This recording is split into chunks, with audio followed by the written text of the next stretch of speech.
శ్రీమాత్రే నమః. చాలా మంది వీడియోలు సబ్స్క్రైబ్ చేయకుండానే చూస్తున్నారు. మీరు సబ్స్క్రైబ్ చేయడం వలన నేను చేయబోయే మూల, పూర్వాషాఢ, ఉత్తరాషాఢ నక్షత్రాల్లో పుట్టిన వారి గురించి ఇంతవరకు ఎవరు చెప్పని రహస్య జీవితం గురించి మీకు తెలియజేస్తాను. మరి ఆ వీడియో నోటిఫికేషన్ రావాలంటే మీరు తప్పకుండా సబ్స్క్రైబ్ చేసి ఆల్ అనే ఆప్షన్లో సేవ్ చేయండి. 2025 ధనస్సు రాశి వారి ఆదాయ వ్యయాలు, విద్య, ఉద్యోగం, వ్యాపారం, వ్యవసాయం, వివాహం, కళాకారులకు, రాజకీయ నాయకులకు, ఆర్థిక జీవితం గురించి, అలాగే పరిహారాల గురించి వివరంగా తెలుసుకుందాం. ఈ జాతక ఫలితాలు కేవలం ఒక అవగాహన కోసం మాత్రమే. మనకు ఏ గ్రహాలు అనుకూలంగా ఉన్నాయి, ఏ గ్రహాలు ప్రతికూలంగా ఉన్నాయి అన్న విషయాలు మీ జాతక చక్ర పరిశీలన ద్వారా తెలుస్తుంది. ఈ గ్రహాల ప్రభావాల నుంచి మంచైనా లేదా చెడైనా మన మీద ఏ సమయంలో వాటి ప్రభావం చూపుతాయి అనేది కూడా జాతక చక్ర పరిశీలన ద్వారా తెలుస్తుంది. జ్యోతిష్య శాస్త్రం ద్వారా తెలుసుకుని వాటికి తగ్గ పరిహారాలు చేసుకోవడం వల్ల ఆ చెడు ప్రభావం తగ్గుతుంది. మూల 1, 2, 3, 4 పాదాలు, పూర్వాషాఢ 1, 2, 3, 4 పాదాలు, ఉత్తరాషాఢ 1వ పాదం వారు ధనుర్రాశికి చెంది ఉంటారు.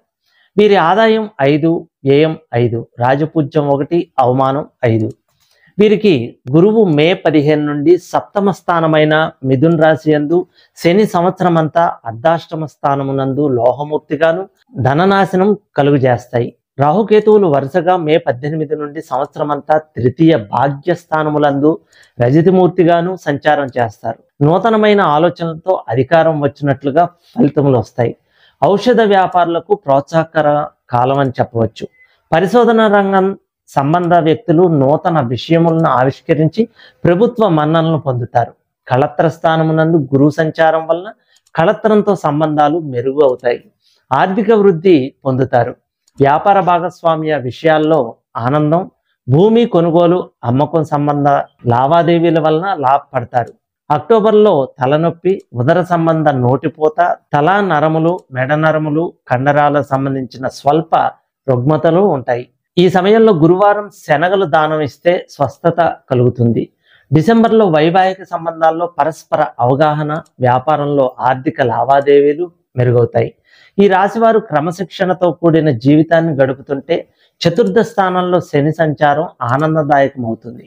లేకపోతే మత్తు మందులు, జోదములు, బెట్టింగ్లు వంటి అసాంఘిక అనైతిక వ్యాపారాల్లో పెట్టుబడి పెట్టే అవకాశం ఉంది.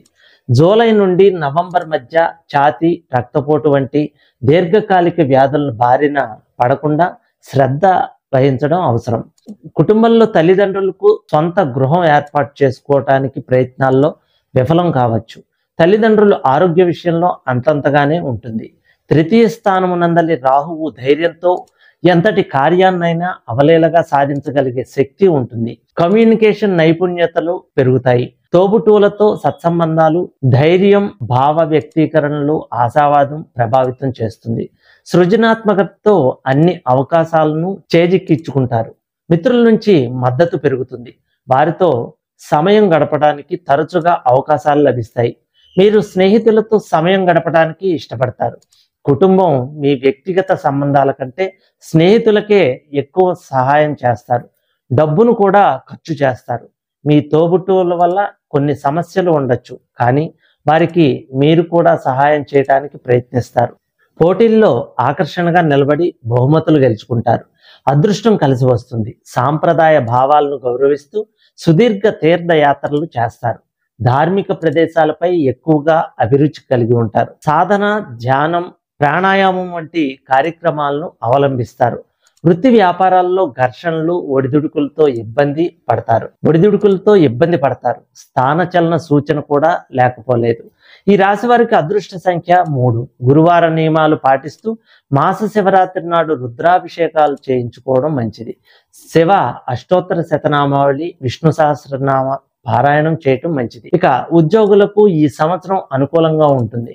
కేంద్ర రాష్ట్ర ప్రభుత్వములందు పనిచేయ వారికి ప్రమోషన్తో కూడిన బదిలీలు, మీ శ్రమకు తగిన గుర్తింపు లభిస్తాయి. పై అధికారులపై మన్ననలు పొందుతారు. ప్రైవేటు సంస్థలందు పనిచేయవారు యజమానులను మన్ననలు పొంది మంచి జీతాలు పొందుతారు. సాఫ్ట్వేర్ రంగంలో ఉన్నవారు మంచి ప్యాకేజ్తో మరొక కంపెనీకి మారుతారు.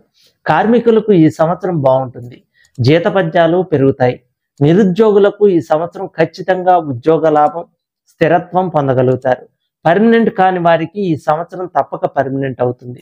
రాజకీయ నాయకులకు ఈ సంవత్సరం మహోన్నతంగా ఉంటుంది. ప్రజల్లో మంచి గుర్తింపు వస్తుంది. అందరి చేత కీర్తించబడతారు. అధిష్టాన వర్గం వారు కూడా మీ సేవలను గుర్తిస్తారు. ఖచ్చితంగా ఏదో ఒక పదవి లభిస్తుంది. ప్రభుత్వ పదవి పొంది అధికారమును దక్కించుకుంటారు. ధనం మాత్రం విశేషంగా ఖర్చు అవుతుంది.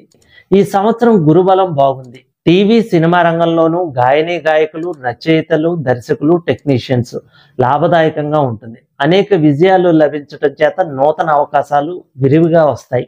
కొత్త వారు ఇండస్ట్రీలో నిలదొక్కుంటారు. అవార్డులు, రివార్డులు లభిస్తాయి. వ్యాపారస్తులకు ఈ సంవత్సరం లాభదాయకంగా ఉంటుంది. హోల్సేల్, రిటైల్ వ్యాపారులకు యోగకాలం అని చెప్పవచ్చు. మంచి టర్నోవర్తో విశేష లాభాలు పొందుతారు. జాయింట్ వ్యాపారులకు బాగా కలిసి వస్తుంది. ఫైనాన్స్ రంగంలో ఉన్నవారికి వసూళ్లు బాగుంటాయి. ఈ వ్యాపారులకు విశేష లాభాలు. బిల్డింగ్ నిర్మాణ వ్యాపారులకు లాభమే. షేర్ మార్కెట్లో ఉన్న వారికి మిశ్రమ ఫలితాలు. అలాగే రియల్ ఎస్టేట్ రంగంలో ఉన్నవారు గత సంవత్సరం కంటే బాగుండి అధిక లాభాలు వస్తాయి. సరుకులు నిల్వ చేయ వారికి లాభమే. రైస్ మిల్లర్లు చాలా బాగుంటుంది. ఈ సంవత్సరం విద్యార్థులకు గురుబలం బాగుంది. చదువుపై శ్రద్ధ చూపించి మంచి మార్కులతో ఉత్తీర్ణులవుతారు. ఇతర వ్యాపకాలు ఉండవు. పోటీపడి మరీ చదువుతారు. మెడికల్, ఇంజనీరింగ్, లాసెట్, ఐసెట్, ఆసెట్, బిఈడి మొదలగు ఎంట్రన్స్ పరీక్షల యందు మంచి ర్యాంకులతో కోరుకున్న కాలేజీ యందు సీట్లు పొందగలుగుతారు. క్రీడాకారులకు మంచి విజయాలు పొంది పేరు సంపాదించుకుంటారు. వ్యవసాయదారులకు ఈ సంవత్సరం 2 పంటలు బాగా ఫలితాన్ని ఇస్తాయి. దిగుబడి అధికంగా రావటం చేత ఆర్థిక ఇబ్బందులు తొలగుతాయి. రుణాలు తీరుస్తారు. కౌలుదారులకు లాభాలే. చేపల చెరువులు, రొయ్యల చెరువులు చేయవారికి చాలా బాగుంటుంది. స్త్రీలకు ఈ సంవత్సరం మహోన్నతంగా ఉంటుంది. కుటుంబ బంధువర్గంలో మీ మాటకు విలువ ఇస్తారు. గుర్తింపు పెరుగుతుంది. మిమ్మల్ని చూడగానే ఇతరులకు మంచి గౌరవభావం ఏర్పడుతుంది. ఆర్థికంగా బలపడతారు. మీ పేరుతో స్థిరాస్తులు ఏర్పడతాయి. బంగారం వస్తువులు, విలువైన వస్తువులు కొంటారు. ఉద్యోగం చేయవారికి అధికారుల మన్ననలతో ప్రమోషన్తో కూడిన బదిలీలు, వివాహం కాని వారికి ఈ సంవత్సరం తప్పక వివాహం జరిగే అవకాశాలు ఉన్నాయి. భార్యాభర్తల మధ్య అవగాహన, ప్రేమానురాగాలు పెరుగుతాయి. గర్భిణీ స్త్రీలకు ఫ్రీ డెలివరీ, పుత్ర సంతాన ప్రాప్తి జరుగును. మొత్తం మీద ఈ రాశి వారికి మంచి యోగదాయకమనే చెప్పవచ్చు. సంవత్సరం మీ మేధస్సుకు గ్రహబలం, దైవబలం తోడవుతుంది. మీరు చేయవలసిన శాంతులు: శని, మంగళవారం నియమాలు పాటించి శని మంగళవారాల్లో మీ ఊర్లో గల శివాలయాల్లో 7 వారాలు రుద్రాభిషేకం చేయించుకోండి. ఒక్కసారైనా శ్రీశైల క్షేత్ర దర్శనం చేయండి. సర్వేజన సుఖినో భవంతు.